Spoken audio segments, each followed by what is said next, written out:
वर्णन कीजिए।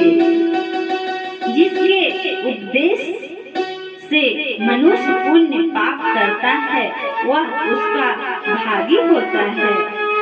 पुण्य का उपदेश करने वाला दयावान, कपट रहित, निष्पाप और निर्विरोधी, यह 4 तरह के मनुष्य नारायण के समान है। संसार में ज्ञानी होकर जो दूसरों को ज्ञान नहीं देता, उस पर ज्ञान रूपी परमेश्वर प्रसन्न नहीं होते। जो पुरुष रत्न रूपी ज्ञान से दूसरों को संतोष देते हैं, उन्हें मनुष्य रूप धारण किए नारायण ही जाने। हे महामते, ऐसा कौन व्रत है जिसके करने से मनोवांछित फल प्राप्त हो? वह हम लोगों को सुनने की इच्छा है। हे मुनि श्रेष्ठ, आप वेदांत के ज्ञाता हैं।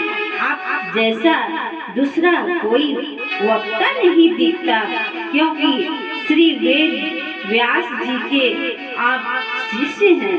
सूत जी बोले, हे मुनि श्रेष्ठ, तुम धन्य हो। तुम्ही वैष्णवों में अग्रगण्य हो, कारण कि सब प्राणियों का तुम सदैव हित चाहते हो। हे सौनक, सुनो, मैं आपसे उस उत्तम व्रत को कहूँगा जिस व्रत को नारद जी ने लक्ष्मीपति भगवान से पूछा था और जिस प्रकार भगवान ने नारद जी से कहा।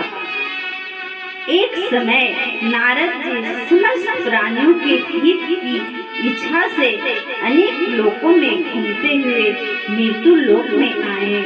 यहाँ उन्होंने देखा कि सब प्राणी अनेक पीड़ाओं से युक्त और अनेक योनियों में उत्पन्न होकर पाप कर्म से दुख पा रहे हैं। यह देखकर विचार किया कि इन लोगों का दुख किस प्रकार दूर हो।